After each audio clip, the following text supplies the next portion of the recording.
don't want to interfere. Yes, yes, and well, but Well, we'll go on chatting like no. And that was not my first question, but that was a question I was wondering about.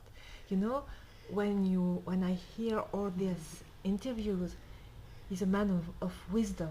Everything that he says is like yes, truth and light. And I was yes, wondering if in life, sometimes he wasn't so wise, you know, he was a bit foolish or I don't know, stupid or stupid in the sense of I don't know, maybe blind on some subjects, maybe, or you know, you see what I mean? Or uh, Aaron was a serious person, and with very much integrity, and it's not that he was all the time serious. Of course, he had a sense of humor, and he have a childish, sometimes way of looking, not childish. I see childish in the way that is fresh and new, not childish in the, yes, in and it was all in a lot of astonishment. He always when we walk in the streets, he always looked at people or was enchanted by things, or he turned back, and I said, "Oh, don't you know, like you go like a mother who goes with it. It's not nice." But and he used to do it when he was a child too, and he used to say also that his mother told him that don't look that way, and but you know, because he was detached tragically from his family, so young, and in some ways he grew up by himself, alone, and he has to struggle to know who he was, and to save himself also. That is in fact incredible. And it makes him a formidable man, because now well, of course, I live with him. For me, he was my husband. He was the man I love. He was the father of my children. And then, of course, this everyday life. You cannot live all the time in high temperatures, you know, and it's like living in Jerusalem. You cannot live all the time. You are in the holy city, yes. Of course, it was the everyday life, and the regular life, and it was completely normal and human,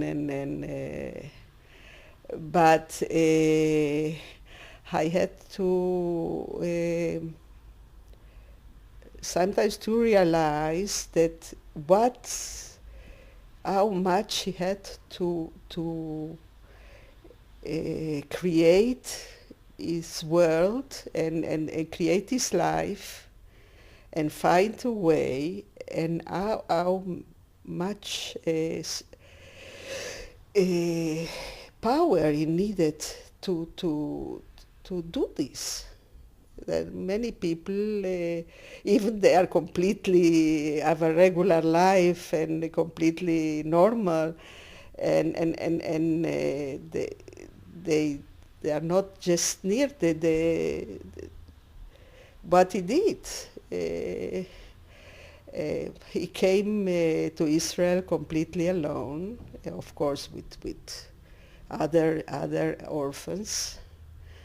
Uh, in a completely strange land, because also the landscape, the climate, the people, and what astonishes me until today, also when I see now people talking about this time and survivors who were more older than he was. He was just 13, 12, 13 when the war ended. That they spoke about this time or what happened, or sometimes what happened in the refugee camps and all that. And how this child absorbed all these feelings and understood them and keep them inside this and could give them and to express them afterwards, because he was very young, and how this understanding of humanity and what happens to people after such a catastrophe, how could he internalize these feelings and in an incredible way? Yes, and once we have a dinner, and it was a known periodist, you say, and a researcher, and he said that everything, when he writes a book, he researches everything and he checks all the facts. It should be exactly like it should be. And I couldn't hold on and said to him, you know, Aaron created his heroes, and see what happened. Afterwards, they come out. They are there. They exist. They have faces, they are names, and they are alive. And, and many times happened things like that, that Aaron wrote about things, that it was in his creation and his inner feelings. And suddenly, people appear and said, oh, you are talking about me. Yes. It was once when he was very young, he was in his early 30s, he wrote a story about, he called the story the way from Drovna to Drovitz. And it was about a pilgrimage to a Hasidic rabbi from one village to another, to the old city of the rabbi.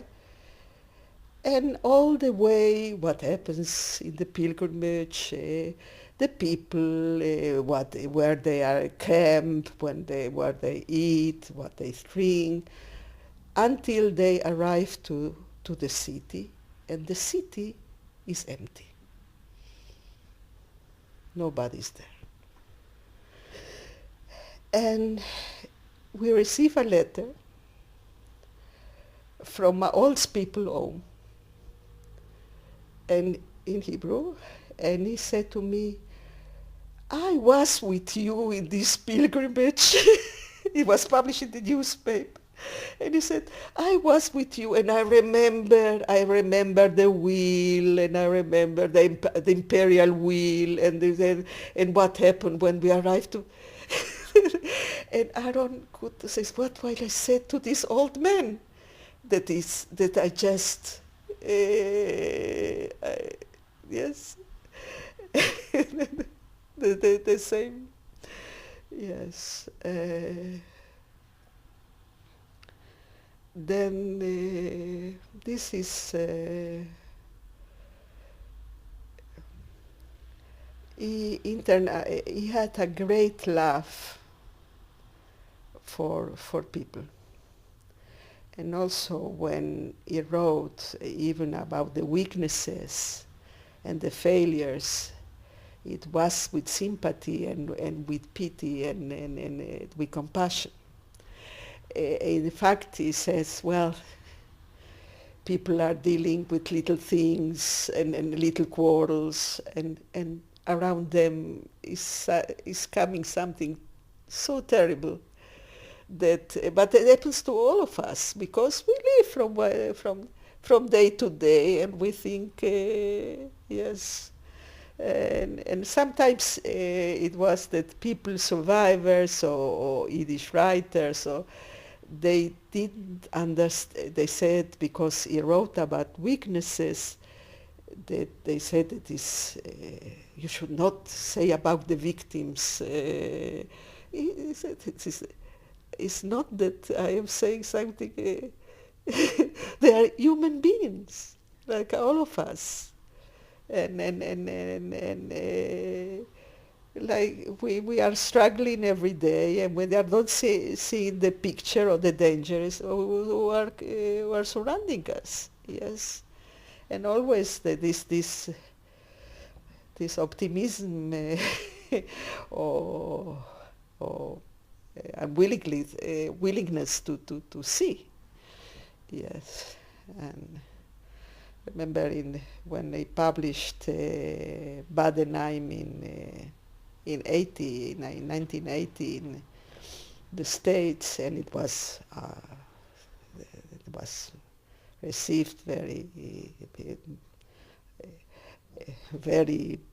very good and very astonishing, and in the Washington Post, I think. One of it was the headline about Badenheim: "We are all Jews," because we all are in the same. We don't want to see. Yes, that they understood that what he's talking about. That is this weakness or this possibility to live, because otherwise, if you have to be on guard all the time, and also, who knows if it will help you if you are on guard. Yes. Yes. Okay. How did you work together? Well, Aaron, I usually, if I could, is to check translations that I was able to do from Spanish to Spanish, or to see if there are not mistakes. Yes, in English I could check if there is no mistakes. In Spanish sometimes I work and make changes more. And it's more than mistakes. You would take care about the rhythm of it. Yes. Well, in translation,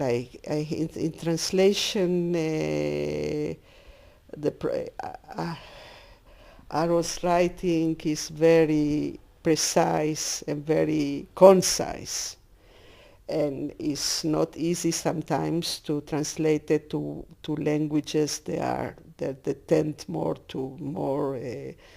be more talk. In Hebrew, you can be more concise and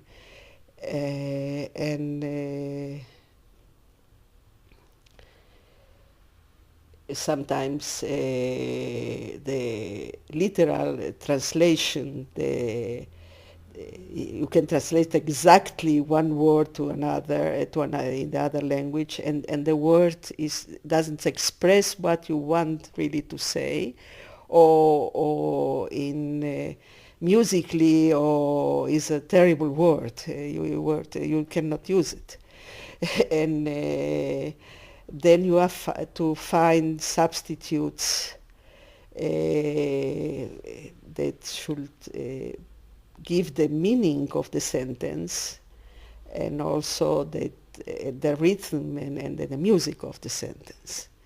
Yes, and this is, and sometimes also